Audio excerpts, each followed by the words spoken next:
आप देखो, एक तो ये हो जाता है कि हमें या तो हमें अपना पर्पस बताओ।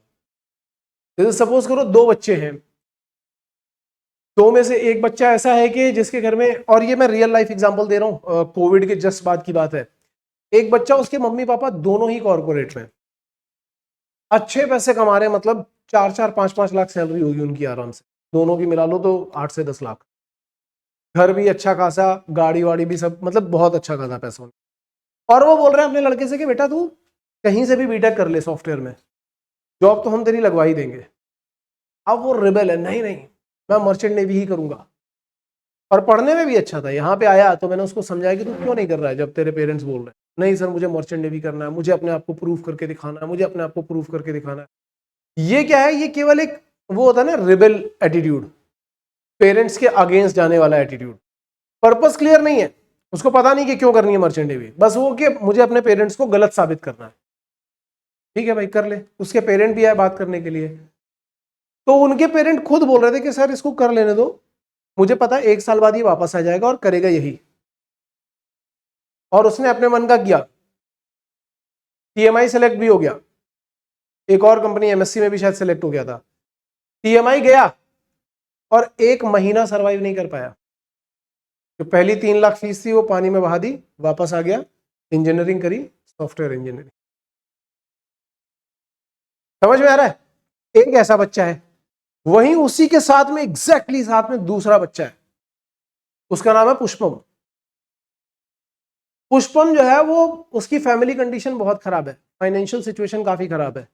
पापा ने उसकी सिस्टर की शादी के लिए खेत वेत बेच दिए थे, तो लोन भी अच्छा खासा है, और वो मतलब कुछ भी करने के लिए रेडी है इस चीज को ठीक करने के लिए। जब वो यहाँ पे आया तो बोला कि कोविड का टाइम है, वो बोला कि सर मैं अब यहाँ से जाऊंगा नहीं चाहे कुछ भी हो जाए। हम लोगों ने क्लासेस शुरू किए, 1-2 महीने के बाद कोविड की सेकेंड वेव चालू हो गई, क्लासेस बंद हो गए, अब ऑनलाइन क्लासेस चल रहे हैं। वो रूम पे यहीं बैठ करके, घर पे बाकी सब घर चले गए, वो यहीं बैठ के कि अगर मैं घर चला गया तो मैं पढ़ नहीं पाऊंगा, और मुझे एनी हाउ अपनी फैमिली की फाइनेंशियल सिचुएशन ठीक करनी है, this is the best way right now available for me. वाई क्लियर है कि घर की सिचुएशन ठीक करनी है कम से कम पैसा खर्च करके। तो यहीं लगा रहा, उसी दूसरे बच्चे के साथ में वो भी था, वो अपना टाइम पास कर रहा है, और ये आराम से लगा रहा, लास्ट तक इसने क्या किया, एमएससी का इंटरव्यू क्लियर कर दिया। और फिर इसके साथ में ट्रेजेडीज भी बहुत हो रही है, एकदम एंड मोमेंट में जाकर के एमयूसीटी का एग्जाम कैंसिल हो गया, तो उसको पीसीएम के बेसिस पे रैंक मिली 4700, which was not the bad rank.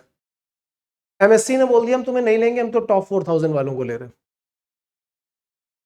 फिर इसने झगड़ा किया उनसे, फिर उन्होंने कह दिया तुम्हारा मेडिकल गड़बड़ है, यहाँ पे कुछ प्रॉब्लम था, हार्ट में इसको कुछ प्रॉब्लम था, और कुछ कान का वो ईयर ड्रम था वो फटा हुआ था, फिर इसने उसका ऑपरेशन कराया।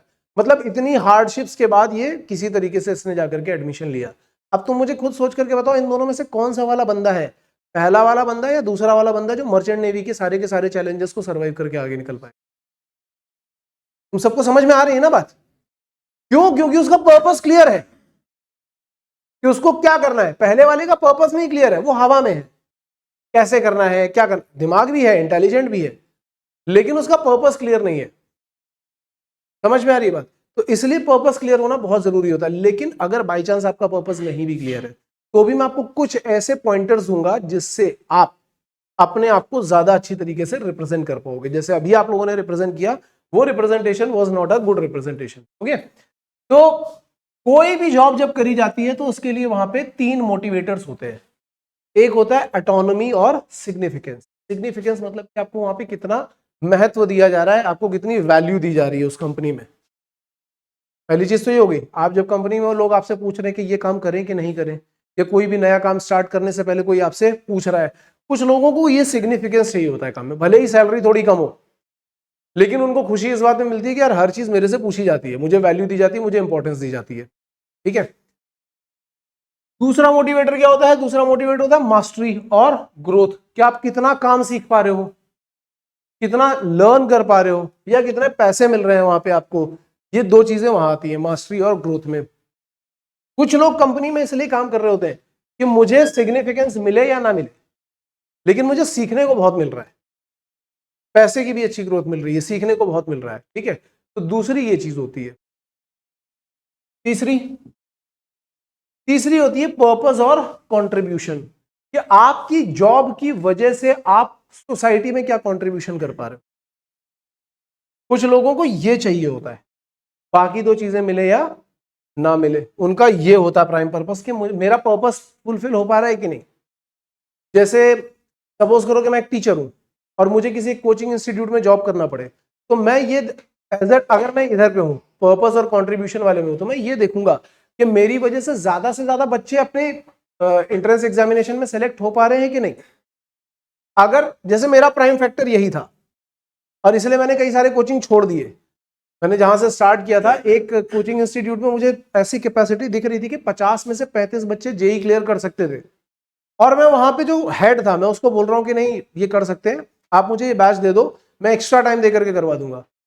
तो वो मुझे बोल रहा है, वहां का जो हेड था वो मुझे बोल रहा है कि इन सब चक्करों में मत पड़ो यार, रिजल्ट्स तो मैं खरीद लूंगा लास्ट में, तुम तो बच्चों को एंटरटेन करो, जोक्स मारो, इजी पढ़ाओ, हायर लेवल तक मत लेकर के जाओ, उनको डिफिकल्टी में मत डालो, नहीं तो बच्चा भाग जाएगा, फीस नहीं देगा, ठीक है, तुम केवल टाइम पास करो, रिजल्ट मैं खरीद लूंगा। तो अब वहां पे मेरा पर्पस जो था या मेरा कंट्रीब्यूशन जो था वो जीरो हो गया था, तो मैंने वो क्लासेस 6 महीने के अंदर ही छोड़ दी। समझ में आ रही बात। तो ये तीन चीजें होती हैं, इनको बोलते हैं 3 मोटिवेटर्स। अगर इन तीन में से दो भी कहीं मिल जाए तो लोग आराम से जॉब कर सकते हैं। अगर इन तीन में से कोई दो भी मिल जाए तो आप आराम से उस जगह पर जॉब कर सकते हो। जैसे मर्चेंट नेवी के केस में इनमें से दो तो मिल ही सकते हैं। सिग्निफिकेंस मिल सकता है, क्यों मिल सकता है, क्योंकि डेक कैडेट का जो जॉब प्रोफाइल है फिक्स है, थर्ड मेट का फिक्स है, सेकंड मेट का फिक्स है, सबको अपना अपना एक जॉब प्रोफाइल मिला है जिस कैटेगरी में आपको काम करना है, और उस कैटेगरी में कैप्टन भी आकर के इंटरफेयर नहीं करेगा। वो आकर के आपसे पूछेगा कि भाई तुम्हारा काम कैसा चल रहा है, तुम हो वहां पे ऑटोनॉमी में। अगर तुम्हें एलएसए एफएफए मिला हुआ है तो पूरी ऑटोनॉमी तुम्हारे पास है, उस एलएसए एफएफए को कैसे मेंटेन करना है पूरी ऑटोनॉमी तुम्हारे पास है, पूरी सिग्निफिकेंस। कैप्टन आकर के तुमसे पूछेगा, तुम कैप्टन को आंसर करोगे, दैट इज इट। तो ऑटोनॉमी तो तुम्हें हर एक स्टेप पे मिल रही है, चाहे तुम डेक कैडेट हो या थर्ड मेट हो या सेकंड मेट हो या चीफ मेट हो या फिर कैप्टन हो। मर्चेंट नेवी में अब तुम ऐसे बोल सकते हो, इन merchant navy out of the 3 motivators I am getting 2, at least 2। क्या है 3 motivators? First is significance, I'm getting significance even as a deck cadet. I'm getting significance because my job profiles are fixed. When I'm third officer, my job profiles are fixed. Job roles as a second, as a chief, my job roles are fixed. So I'm getting autonomy and significance over here. Second thing, growth and mastery.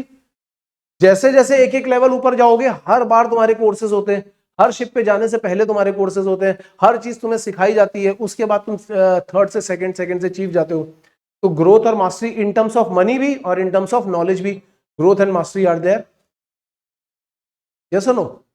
Purpose and contribution में तुम ये चीज add कर सकते हो जो किसी ने यहां पे ऐड करी थी वर्ड ट्रेड के लिए। किसने बोला था वर्ड ट्रेड? इसने बोला था। तो वर्ड ट्रेड को तुम्हारी जरूरत नहीं है, समझ रहे हो ना, लेकिन तुम बोल सकते हो कि एज अ मर्चेंट और as a seafarer, third motivator is also fulfilled, I am contributing to this. अगर तुम इसको प्राइम बना करके बोलोगे ना, वो बोलेगा तुम्हारी जरूरत मुझे नहीं है। लेकिन तुम ये बोलोगे कि for me out of 3 motivators 2 of them are completely fulfilled and I can also consider for the third one. अब तुम खुद सोच करके देखो कि ये ज्यादा अच्छा आंसर बन रहा है या नहीं बन रहा है। कि किसी भी तुम ऐसे बोल सकते हो, for any person if he is working or he is going for a job, there are 3 motivators, these 3 motivators, and out of these 3 motivators I am getting at least 2 in merchant navy, so that is why merchant navy is more suitable for me। यहां पे ये मिल रहा है, ये मिल रहा है, ठीक है, ये भी somehow हमें मिल रहा है अगर तुम्हें ऐड करना हो तो।